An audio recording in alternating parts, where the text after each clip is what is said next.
I will treat you right. Matapat na tinupad ni James ang pangako sa kanya. James paid special attention to her. Extra pangakong tutuusin. Mas naging open sila sa isa't isa, mas naging matatag, mas naging polido ang nabuong pagkakaibigan. With James, she felt like herself again. Sa paglaon ng mga araw, di maitatatwa na mas lumalim din ang damdamin niya para rito. Given na iyon sa napakakomplikadong formula ng lihim na pag-ibig niya. But all her feelings were kept within the innermost part of her heart. Para iyong isang sakit na walang lunas, but if loving James is a disease, then, she'd gladly embrace all its symptoms, without looking for antidote or healing. Okay na siya. Masaya na siya. At least, she lived her dream of being a wife. Momentarily. Ate, pwede na ba akong umalis? Oo. Magpahatid ka na kay Mang Carding ha, at kapag natapos na kayo sa school project ninyo, tumawag ka kay Mang Carding, para mas ando ka kaagad. Pero kung alanganin ka talaga, bukas ka na lang umuwi. Yung spare key mo, huwag mong kalimutan. Tutungo sa bahay ng kaklase si Nami. Tsaka, dalhin mo na itong baon mo. Dinamihan ko na yan, para sa mga kaibigan mo. Si ate talaga sobrang bait. Parang hindi amo. Dapat lang no. Baka mamaya bawiin ka ng nanay mo sa amin. Nang mawala si Nami ay ang paghahanda sa dining naman ang pinagtuunan niya ng pansin. Masasarap na pagkain ang inihain niya. Napangiti siya. Feeding James is by far her biggest fulfillment. Minutes later, nasa bahay na si James. Hi! Pitang naupo si James sa sofa sa sala. Mukha itong pagod na pagod mula sa opisina. Patapos na ang third quarter. Kaliwat ka ng board meetings, groundbreaking ceremony sa bagong building na pag-aari ng pamilya, at kung ano-anong conferences ang umuubos ng oras at enerhiya nito. Nilapitan niya ito at binati.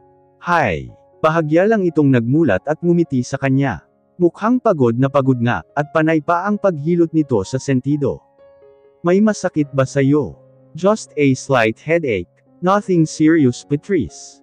Pumikit itong muli. Gamot, gusto mo. Umiling ito. Just water. Please. Muli siyang pumanhik sa kusina, at nagsali ng tubig sa high glass. Inubos nito ang laman ng baso at inilapag sa mesita. Nahiga ito pagkatapos. Una ng armrest ng malapad na couch, samantalang nakapatong naman sa kabilang dulo ang kaliwang binti, nakaapak naman sa carpet ang kanan. Gusto mo ba ng masahe? Bahagya lang itong nagdilat. Can you? Kung gusto mo lang naman. I think, I badly need one. Panipi. Kinuha niya ang liniment na nakatago sa medicine kit, naghugas ng kamay, at pumosisyon sa ulo ng bahagi ni James, na ngayon ay nakasandal na sa armrest ng couch. Sinimulan niyang magpahid ng liniment sa palad, at hinilot ang noo ni James, sa mismong temple nito. That's good, Patrice. So good. Ang galing mo. Panipi. Nakakatuwa ang reaksyon ni James. Ilang hagod pa lang pero mukhang may nagagawa siyang tama. Ako yata ang pinakapaborito ng TLE teacher kung si Miss Dadula dati sa cosmetology. Pagdating sa masahe nga lang, kasama namin sa pinag-aralan ito. Panipi. Really? Bahagyang nakadilat ang isang mata nito, na tumangala sa kanya. Buti na lang magaling ako rito, kasi sablay talaga ako sa makeup at nail arts, kaya halos bumagsak ako, lalo na at ayaw kong magpakilay. Mula sa sentido ni James, ay bumababa ang mga daliri niya sa jawline nito, at muling pahagod na iniakyat sa sentido paakyat naman sa anit. Marahan ang naging pagsabunot niya sa buhok nito. Nakakatulong daw iyon sa sirkulasyon ng dugo. Ilang ulit niya iyong ginawa. That's nice. Napabulong na naman ito. Tituloy niya maiwasang panayuan ng mga balahibo, sa bawat pag-ungol nito. Ewan niya pero yun ang epekto sa kanya. Napatunghay siya sa mukha nito. Mula sa posisyon niya, ay buong-buo niyang napagmamasdan ng nakapikit na si James, hanggang sa napako ang mga mata niya sa nakaawang na mga labi nito. The stroking of her fingers was put on a halt. Tuluyang napako sa mapupulang mga labi ang mga titig niya. She was once kissed by those lips. Matagal din ang pinagsaluhan nilang halik na iyon. Halik na habang buhay na yatang nakapagkit sa kanyang sistema. Ano ka ba, Patrice? Pabawiin na niya ang paningin, ngunit sadyang huli na para gawin iyon. Tuluyan nang nagdilat si James, at huling-huli sa akto ang ginawa niya. Dapat ay inalis niya ang mga titig kay James. But for some unknown reason, she kept locking eyes with him. Ang lapit lang nila sa isa't isa. Dangkal na lang ang pagitan ng mga mukha nila. Nakikita niya halos ang kaliit-liitan nitong pores. Ang paggalaw ng Adam's apple, at higit sa lahat ang kakaibang emosyong nakapinta sa mga mata nito. There was something in his eyes.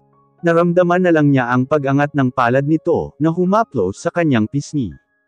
The moment na umabot ang init ng kamay nito sa kanyang balat, at nanyulay sa kanyang kaibuturan, nagsimula ding tumunog ang warning bell sa likod ng kanyang utak.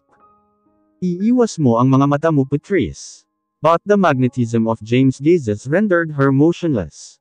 Ang malamig na hanging dumadampi sa balat niya, ay napalitan ng nag-aapoy na ihip, tumutupok, nagliliyab. Almost December yet, it felt like summer. James snaked his other palm around her nape. Namalaya na lang niyang kinabig nito ang batok niya, at dahan-daang inilapit sa mukha nito. Just an inch. Ganoon na lang ang distansya sa pagitan ng mga mukha nila ngayon, Patrice. Paos ang boses nito, almost like begging. Hindi niya nakuhang tumugon. Patrice, utak ang Peralin.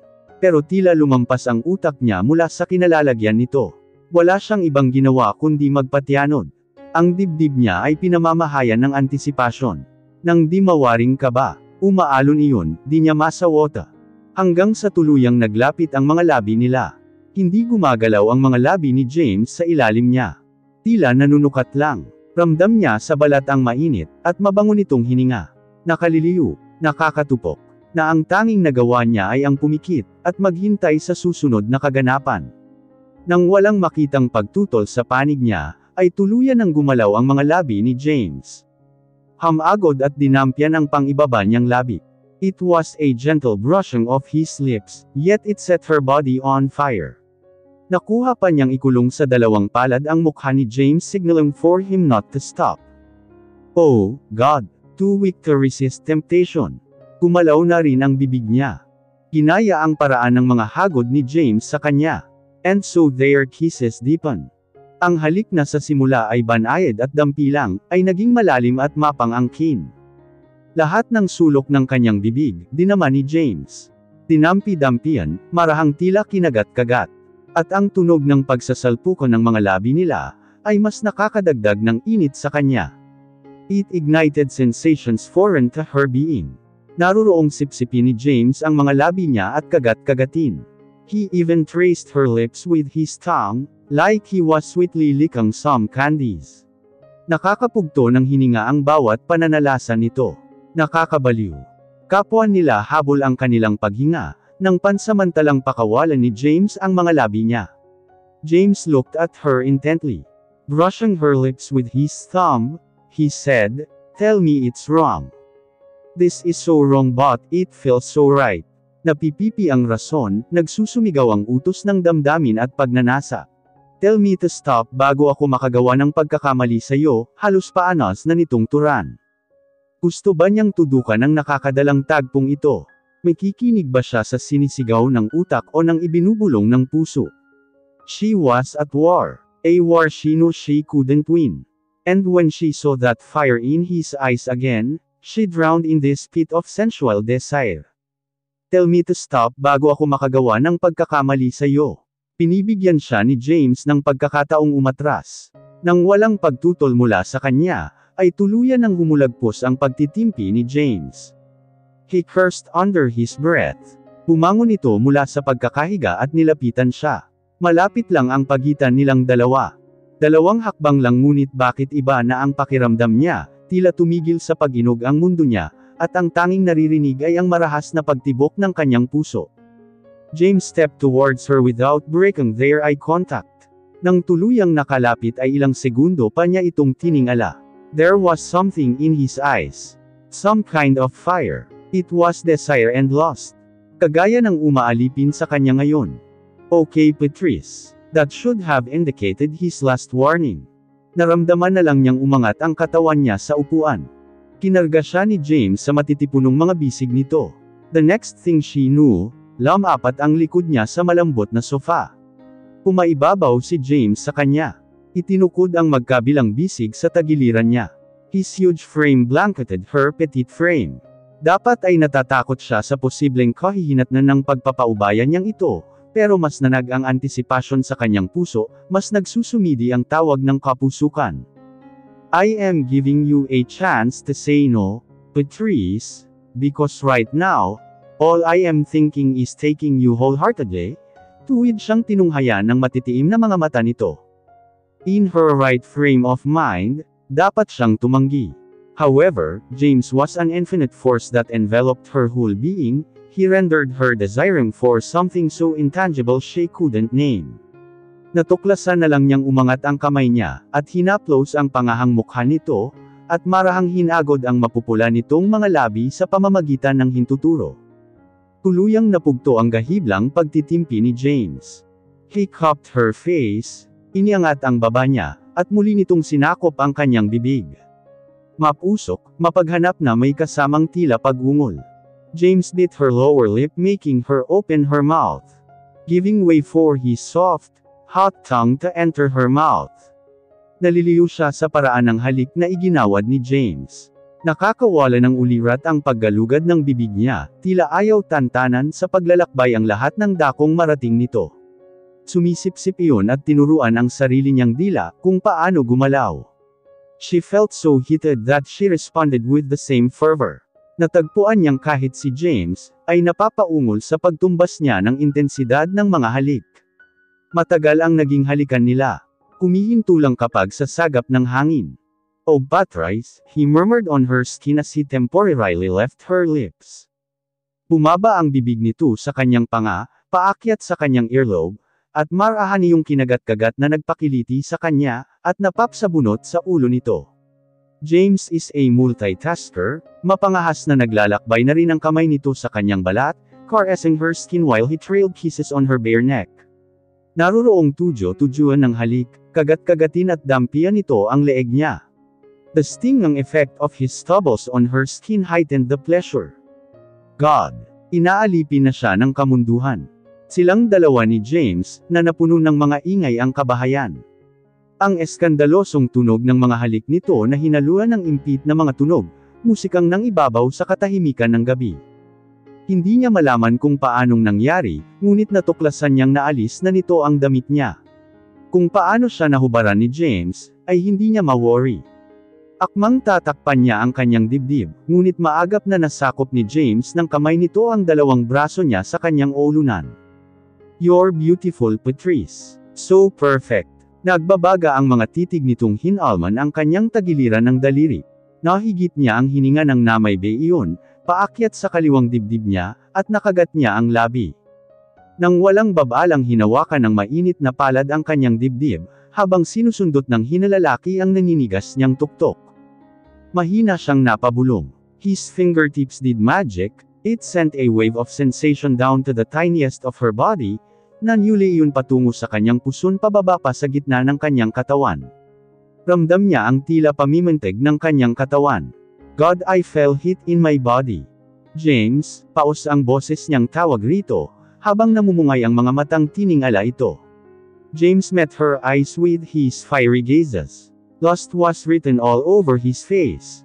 Nasundan na lang niya ang pagbaba ng bibig nito sa kanyang dibdib. He planted wet kisses at the base of her swollen breast, making sure not to touch her taunted beads. Salita nitong ginawa. Wala mang karanasan, but she sure knew that her roses belonged in his mouth. At nang tuluyan nitong sakupin ng mainit, at malambot nitong bibig ang ituktok niyon ay dinapigil ang malakas na tunog. James played with her mounts like they were his precious toys. Halos mabali ang likod niya sa pagliyad, ang ulo ay naitukod sa armrest. As much as she wanted to touch and feel his muscles chest, but she couldn't. Sa wakas ay pinakawala ni James ang mga braso niya. Automatiko yung nangunyapit sa leeg nito, at humahaplos naman sa likuran nito ang isa pa. "You're making me crazy." James' lips and tongue held power. It made her a crazy woman on the brink of falling on the edge of a cliff. Dalang-dala na siya. Ang katawan niya ay ayaw mapirmi. That popping sound of his lips as he toyed her taunted roses even inflamed her more. "James," paus niyang sambit ng pansamantala itong umalis sa kanya. This temporary gap is such a torture. Yun pala ay para haburin ang saplot kasama na ang tabing sa dibdib, leaving her with nothing on but her nakedness. Nagbabaga ang mga titig nito, na naglalakbay sa kanyang katawan. He was feasting his eyes on her. Naglunoy ang makasalanan at umaapoy nitong mga mata, sa sensitibong parte sa gitna ng kanyang katawan. Umatras pa si James at hinawakan ang magkabilang binti niya at pinaghiwalay.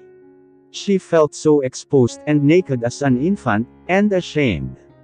Bigla siyang napabangon at pinagdikit ang dalawang tuhod. Pero sinalubong lang ni James ng halik ang bibig niya. Napinid sa loob ng bibig nito ang anumang sasabihin, at ang mga ingay. All she did was hold on to his neck. Magkahinang ang mga labing dahan-dahan siyang iginiya ng lalaki pahiga sa upuan, at kusa na ring humiwalay ang mga binti niya, making James freely explore her most sensitive body. Malakas niyang ingay nang bumabang muli ang mga halik nito, sa kanyang pangapababa sa kanyang dibdib patungo pa roon. Kagat-labing nasundan niya ito ng tingin. James worshipped her nakedness like she was Athena, bawat titig nito ay tila inaapoy ng init. Bawat parteng nadadantayan ng mga labi, ay minamarkahan sa pamamagitan ng marahang pagbaon ng mga ngipin at pagdampit.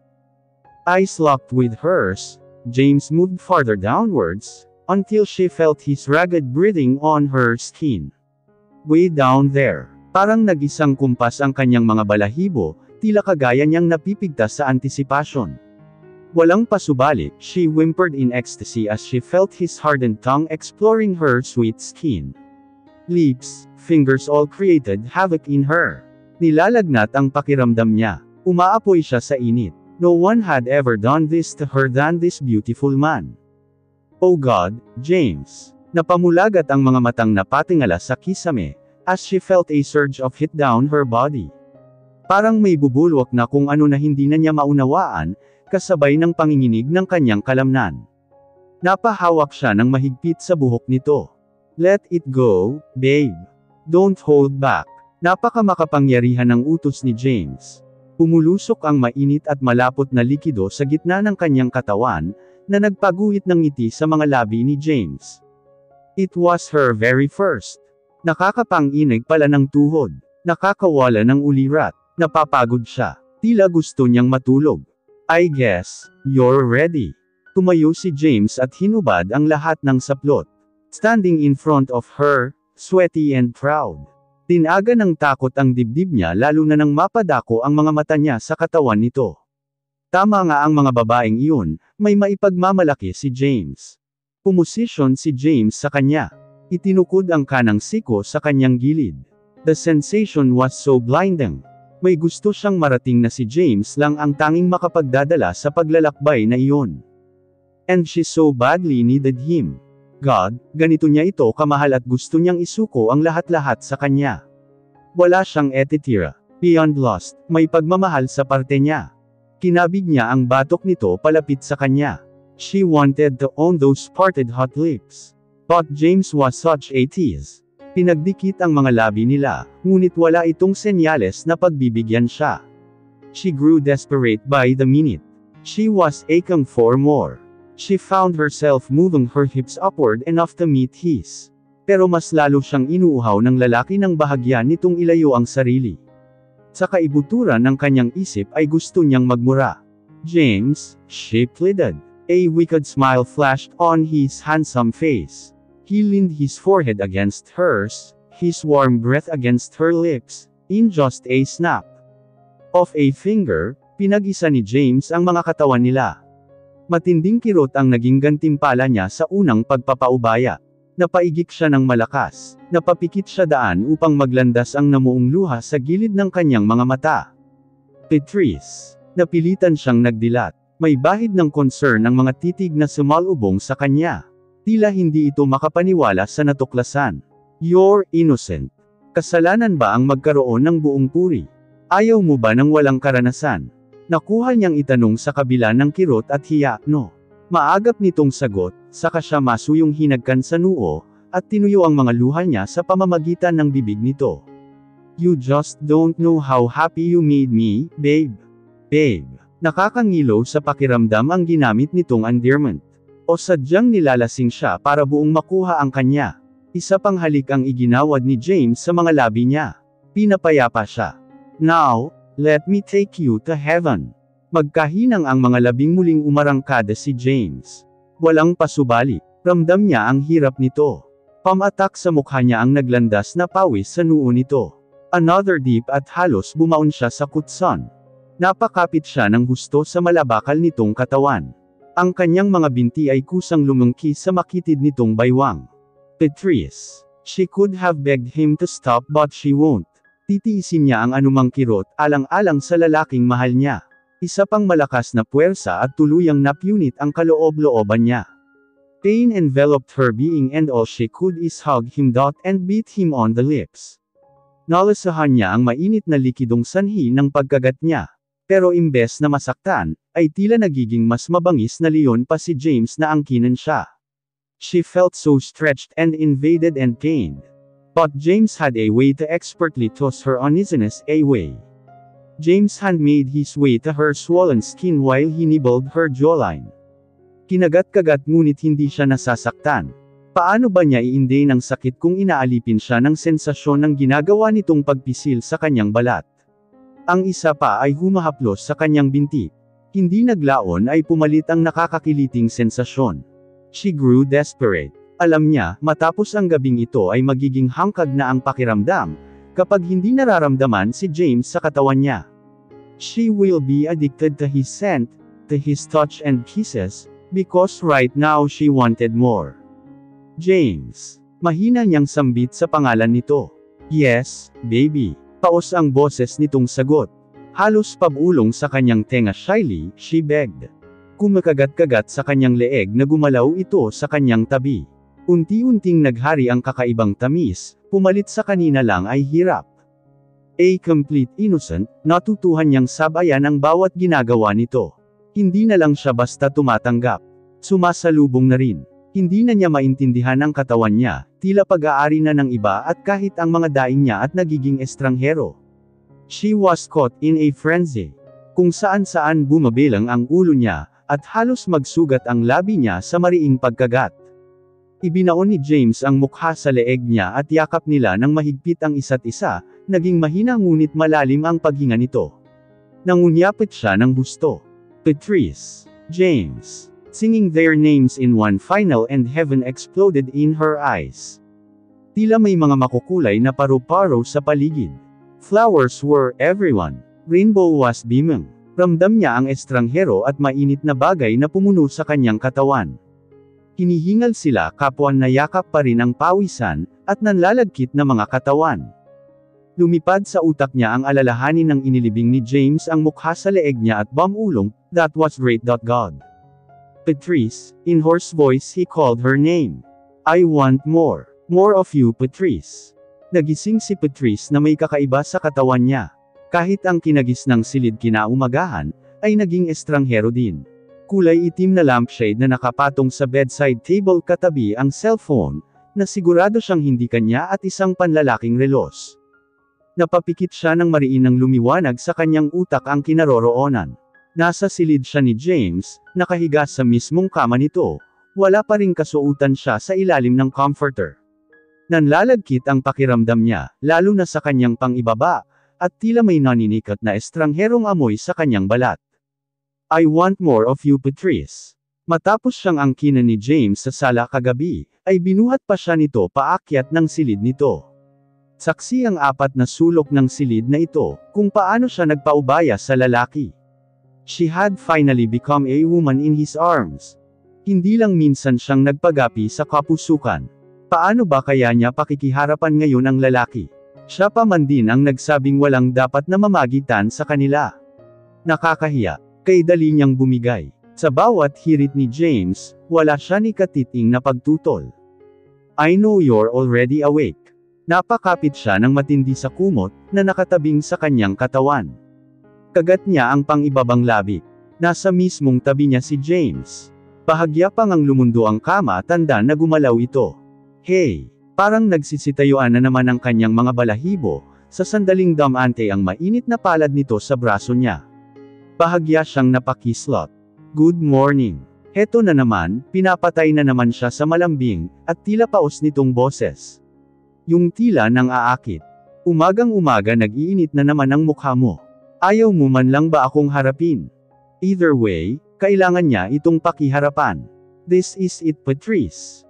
Ganoon na lang ang pagsigid ng kirot sa gitna ng kanyang hita nang gumalaw siya. Gusto niyang itago ang mukha, but there is also this need to look James in the eyes. Ilang sandali munang nagtama ang mga titig nila. None of them ever wanted to speak. Nasisiguro niya na pareho sila ni James na niraragasa ng maraming isipin. The morning is so calm and peaceful yet, she is troubled by thousands of thoughts hanging on her mind. Wala ka bang sasabihin? Si James na rin ang bumasag ng katahimikang bumabalot sa kanila. Kagabi lang ay parang nag-aapoy ang mga mata nito, pero ngayon tenderness ang mababanaag roon. Kay rami niyang gustong sabihin, pero iisang tanong lang ang naisatinig. James, binali natin ang kasunduan. Nagsisisi ka ba? Walang anumang pagsisisi o pag-aalinlangan. Ipinagkaloob niya hindi lang ang katawan, kundi ng puso na rin. Mahal niya ito. Hindi. Ngumiti si James. Ngiting tila nakahinga ng maluwag. Neither. Nang gagapin nito ang palad niya, at kintalan ng halik ay hinayaan niya lang ito. May suyo ang halik nito, at tila sinasamyo ang amoy ng kanyang balat. Patrice, why did you remain so pure? Tuwid sa mga matang tanong nito, hawak pa rin ang kanyang kamay at hinaplos-haplos. Ngumiti siya ng mapait. I was old-fashioned ako eh. Gusto ko sa magiging asawa ko lang ibibigay ang sarili ko, after the wedding, of course. Too bad, hindi nangyari yun. Sa iyo ko isinuko ang lahat. Mataman siya nitong tinitigan. Asawa mo naman ako, di ba? Hindi mo man ako mahal but you never failed of fulfilling that promise. Mahal kita, gusto niya itong salungatin. Pero mas tamang sarilinin niya ang nararamdaman. Wala namang katumbas iyon sa panig ni James. What they had was pure lust. At least, sa parte nito. I am so glad na sa akin mo isinuko ang lahat-lahat sa iyo. Gumapang ang mamamasa-masang bibig ni James sa kanyang knuckles, patungo sa kanyang palapulsuhan. Nakikiliti siya ng damante ang stubbles nito sa kanyang balat. Hinanggad niyang tumutol, ngunit hinayaan pa niyang maabot ng bibig nito ang kanyang balikat. He gently beat her skin. Parang bulkang sumaboy din ang init sa kanyang katawan sa ginawa nito, James. Sa nakikitang apoy sa mga mata nito, it would be impossible to stop him. Without ending his kisses, he looked right through her eyes. Those lustful eyes, full of enflaming desire. Gusto kong ulitin ang lahat ng nangyari kagabi, Patrice, pero hindi kita pipilitin, he murmured on her skin. James' breathing is like an elixir of life in this beautiful morning. Mainit, nakakaliyo, nakakadala. At nagpatangay siya. Skin to skin, sweat to sweat, their bodies have once again collided in this wild and erotic explosion. Nakahon sa apat na sulok ng silid ang mga mabibigat na hininga at ingay nilang dalawa. Alam niya, simula ng unang beses na pag-angkin ni James sa katawan niya, magiging alipin na siya ng kaligayahan at kamunduhang kaya nitong buhayin sa katawan niya. She will be his prey. Until the day that this make-believe fantasy will turn into reality. Kinagabihan ay excited si Patrice na hintayin si James. Kapansin-pansin din ang kakaiba niyang sigla, habang inihahanda ang hapunan. Anuman ang gawin niya, nakapagkit lagi ang matamis niyang ngiti. She was beyond delighted. Pero, ang excitement niya ay napalitan ng bahagyang hinampo na sinarili niya lang. Para saan ito? Maang siyang napatingin sa boteng laman ng maliit na bulsete ng mercury drug, na iniabot sa kanya ni James, nang magkaharap na sila. Alam na niya kung para saan, pero ang show nga lang na itinanong pa niya. Double jeopardy, double dead. Ganoon ang pakiworry niya. We have to take precautionary measures. We can never be too sure. Every day, you have to take those pills. Lumundo ang pakiramdam niya sa marmol na sahig. Contraceptive. Birth control. Naninigurado si James na hindi siya mabubuntis. Walang binhing sisibol sa sinapupunan niya. It's hard for a child to come along. May katwiran din naman ito, kaya lang di niya maiwasang mapang-asan ang damdamin. Napangiti siya ng mapait. So ano yun? Fubo lang siya ni James. Temporaryong release ng init nito. Ano ba naman ang inaasahan niya? Nakakapingas ng damdamin, nakakainsulto, pero wala siyang lakas na sabihin. Tango ang naging tugon niya. Sige, ihahanda ko lang ang dining.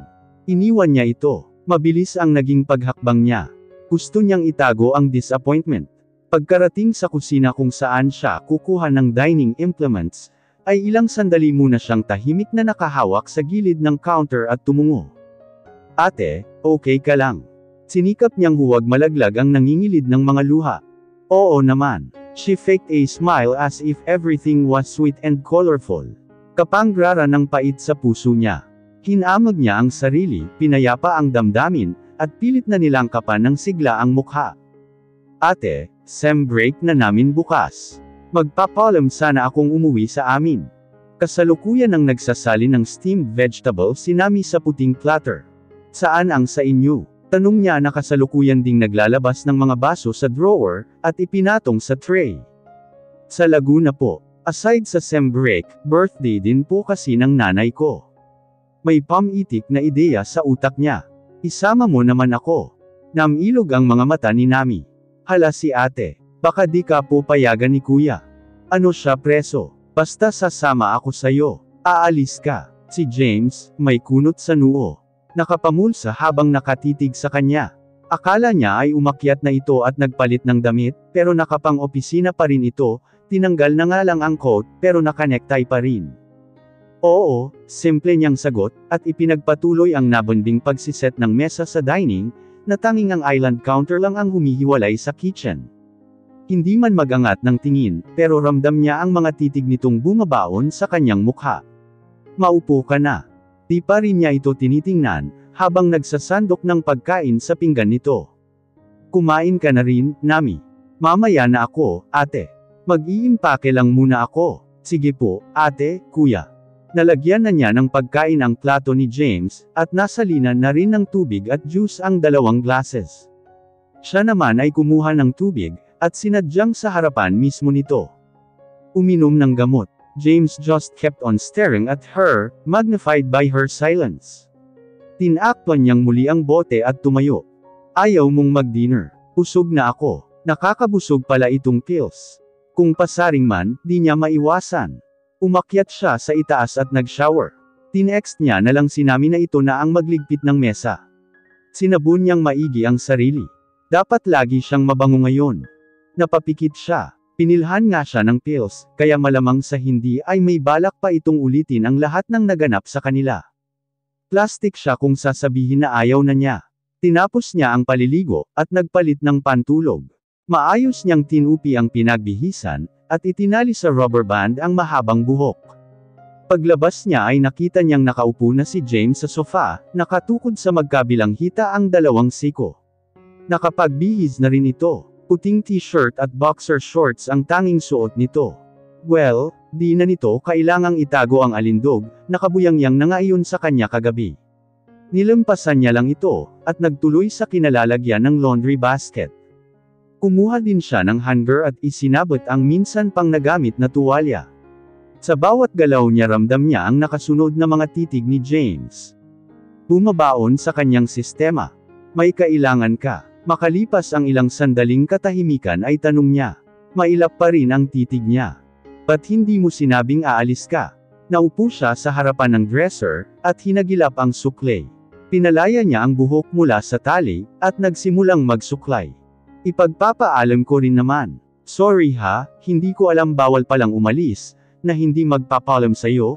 Pamate ang dibdib niya ng matano ang bote ng pill sa ibabaw ng tekador. Ilang sandali ring napako roon ang mga mata niya. Lihim na napapahiya siya sa sarili ng maalala, kung paano siya humiling na anakan siya nito. Patrice, you must understand, nag-aalala lang ako sa'yo. Mula sa salamin sa dresser, natatanaw niya ang dahan-daang paglapit ni James sa kanya. Nagtagpo ang mga mata nila sa salamin. Desire was painted on his gray eyes. Automatikong nagsitayuan ang mga balahibo niya, nang damante ang palad nito sa kanyang exposed na balikat.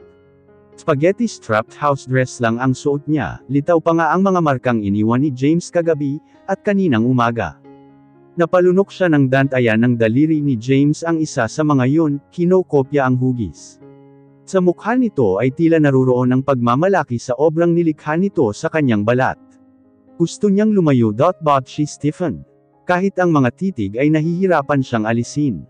Ginapangan siya ng kilabot ng lumuhod ito sa kanyang likuran, at walang babaalang hoiin nito ang strap ng damit niya, at halikan nito ang kanyang balikat. Fiery and wet kisses planted on her skin. Ang kanang palad nito ay malayang naglakbay sa ibabaw ng kanyang harap, napabulong ito, hindi niya alam kung kanino nagmula nang maramdaman ang eratikong pagpisil ng dalawang daliri sa taas niyon. Her body sandwiched between his pinching thumb and index fingers and it sent shivers to her body. Napakapit siya ng mahigpit sa hairbrush, at sa gilid ng upuan. She wanted to resist but all resistance became futile as she felt James' left hand making its way on her. He is a god of lightning.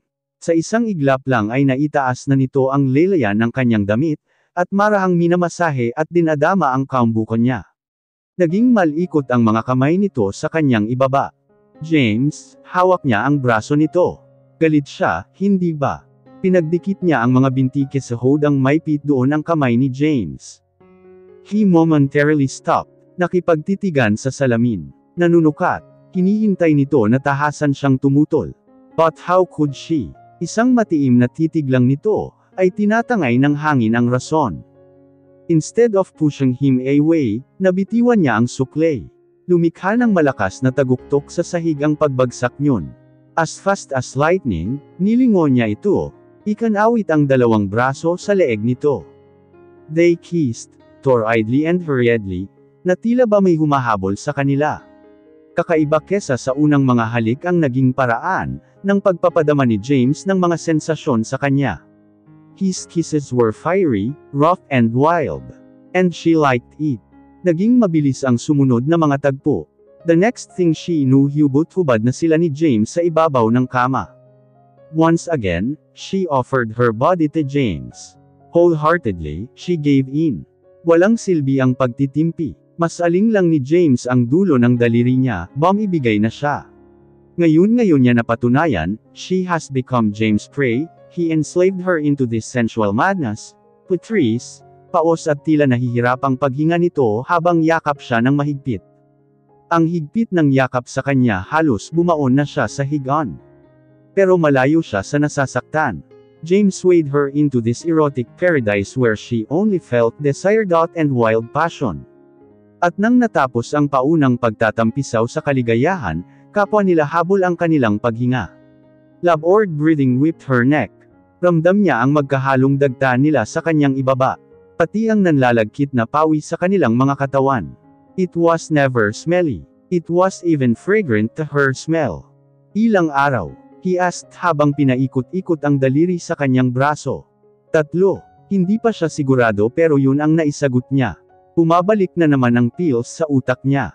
Pero huli na para maggalit-galitan. 3. Reklamo nito na itinukod ang siko sa kama, para matunghayan ang mukha niya. Nagtaas baba na naman ang dibdib niya na tinakpan niya ng kumot. Sa pagdilat niya ay sumalubong ang kakaibang ngiti ni James. Bakit? He sexily licked his lips, seducing her again. Saka ito muling yamakap sa kanya, nang hindi siya hinihiwalayan ng titig. James, mahinang sambit niya sa pangalan nito, habang mahigpit na nakakapit sa braso nito. Pumirme ka nga. I am permanent. Banayad itong gumalaw. Planted inside of you in the most stable manner. Dinagdagan nito ng paikat na puwersa ang balakang. Banayad lang ngunit nakangangilo, umalis ka dyan. Kulang sa puwersa. Really? Nanunudyo nitong tanong habang inyangkla sa bewang nito ang mga binti niya. Ang ginawa nito ay mas lumikha ng langit-ngit sa kanyang katawan. James. Wala na yatang laman ng bokabularyo niya kundi ang pangalan nito. Tuldok. She couldn't help but close her eyes. 3 araw. Ang tagal naman. Nang aakit nitong bulong sa kanyang tenga, bago muling sinakop ang nakaawang niyang mga labi. He gave her hungry and passionate kisses. Just like a hurricane, walang pakundangan ang ginagawa nito. In an instant, nadarang na naman siya. Part of her felt dreadful for the woman she had become. Pinalaki naman siya ng maayos ng nanay niya, at kahit ni Tita Beatrice. Pakiramdam niya tuloy ay para siyang babaeng bayaran. But no matter how she planned on ending this erotic insanity, she just couldn't. Bibigay at bibigay siya kay James anuman ang hilingin nito. Alipin na siya nito simula sa unang beses ng pagpapaubaya.